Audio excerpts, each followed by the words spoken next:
Oi, voltando, 2019 vai ser maravilhoso, bastante coisa interessante para ser discutida, para ser pensada, tá? O assunto de hoje é um assunto que eu acredito eu tenho propriedade em falar. Primeiro, porque eu sou mãe, eu sou avó, sou pedagoga, especialista em psicopedagogia. Então, eu posso falar sobre educação infantil, tá? E assim, ó, a coisa é tão comprida, então, mesmo fazendo um resumo, eu vou precisar de uma cola, sinto muito. Quem é que educa as nossas crianças? A família? Vocês? Ou a escola? A quem cabe qual papel? Então vamos começar o baile aqui, gente.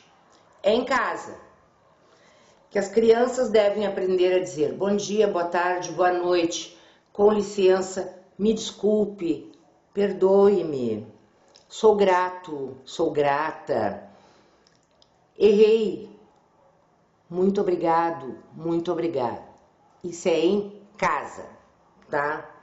É em casa que se aprende ser honesto, ser pontual, não xingar, ser solidário e respeitar a todos.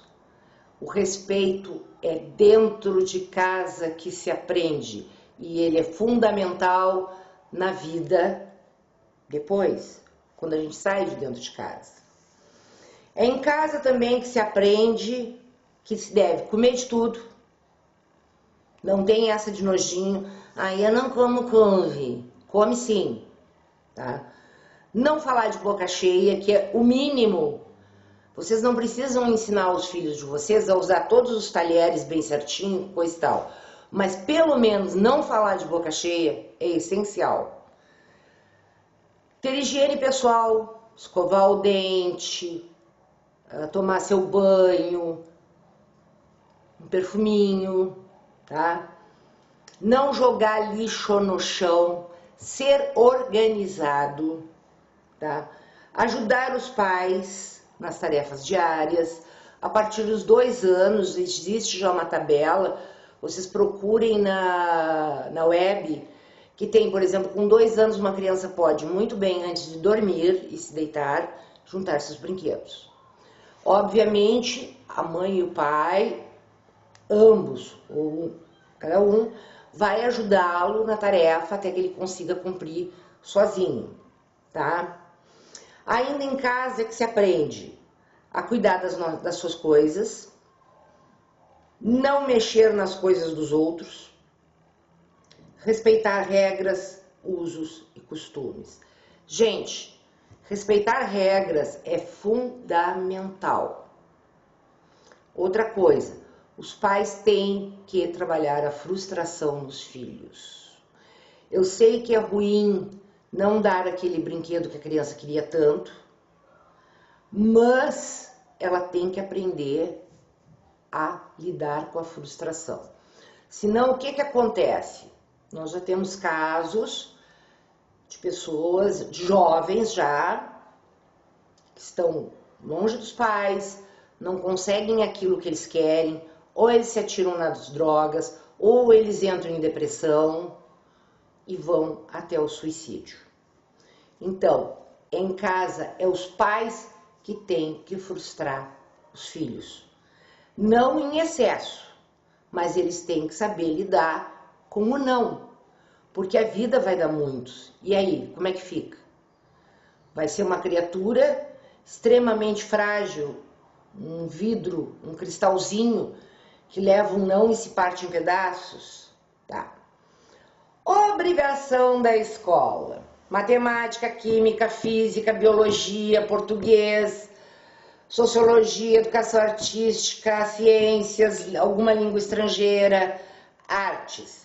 E reforçar aquilo que o aluno aprendeu em casa, principalmente muito obrigado, com licença, por favor. São palavrinhas mágicas. Bom dia, boa tarde, boa noite. porque vocês não estão entrando numa cocheira, tá? Então, assim, gente, agora vem a cereja do bolo. Educação sexual. Tá sendo muito discutido, gente. E não existe discussão para isso, mas existem soluções, tá? A educação sexual, ela sugere uma intimidade que existe entre pais e filhos, ou pelo menos deveria existir, tá? Então, a criança é educada sexualmente pelo pai e pela mãe. Aham. Ah, mas a criança não... Os pais não sabem, a criança não isso, não aquilo, não aquele outro. Bom, gente, eu estou falando de crianças pequenas. Porque na escola se tem biologia, ciências, e algumas escolas têm saúde pública para alunos maiores, sexta, sétima série em diante. Então eu não vejo nada de errado ir um professor e explicar, por exemplo, métodos anticoncepcionais, explicar menstruação, explicar o que é uma ereção, falar sobre diversos assuntos, inclusive debater com a turma. Por quê? Porque eles são maiores. Agora, a criança pequena é educada sexualmente pelos pais. Entenderam? Ah, mas os pais não sabem como falar. Então, agora vem a segunda cereja do bolo. Existe uma coisa nas escolas que eu não sei se continua sendo, porque eu me afastei já há bastante tempo deste ambiente. Eram as famosas reuniões com os pais de entrega de boletim. Fulaninha, seu filho tá maravilhoso, ele é muito querido, ele é mimoso, olha as notas, ele é obediente, ele é educado. Aí tem outra criança. A Mariazinha não cala a boca nunca, mãe. Tem que dizer para ela guardar a língua em casa. O Pedrinho tá sempre fazendo bagunça. Gente, tá na hora, se isso ainda existe, por favor, hora de acabar com isso. Vamos substituir as entregas de boletins, sim, por palestras que sirvam para esclarecimento dos pais. E não precisa a escola gastar com isso. É simples, é só convidar a psicopedagoga, a orientadora escolar, que estão dentro da escola, convivendo com os pais, convivendo com as crianças, tá? E aí depois entrega os boletins e parem com essa história de fulaninho é assim, fulaninho é assado, rotular as crianças, botar em nichos. As crianças mudam, as crianças estão aprendendo todos os dias. Então não precisa vocês cutucarem a criança. Ela vai amadurecer e ela vai conseguir vencer sem levar cutucões o tempo todo, tá? Bom, substituindo isso aí, que é assim, ó, muito importante, os pais vão ter segurança para falarem sobre sexualidade com os seus filhos, mesmo aquelas pessoas mais simples, tá? Com os maiores, com certeza. E um recadinho para os avós para finalizar, que afinal eu também sou avó. Os avós devem seguir o mesmo ritmo dos pais. Não tem essa não, que vovô e vovó fazem todos os gostos. Não. Sigam o ritmo dos pais da criança.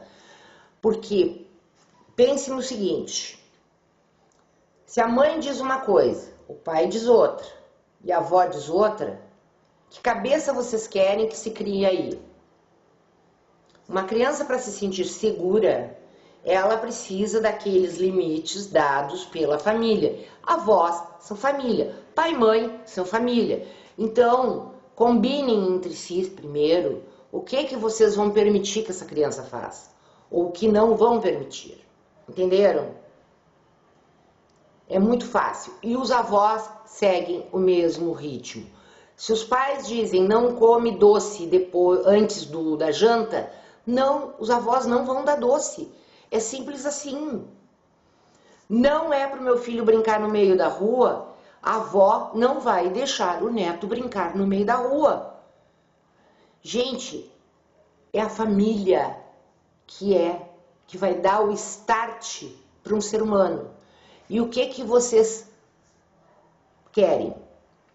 Deixar o mundo melhor para os seus filhos?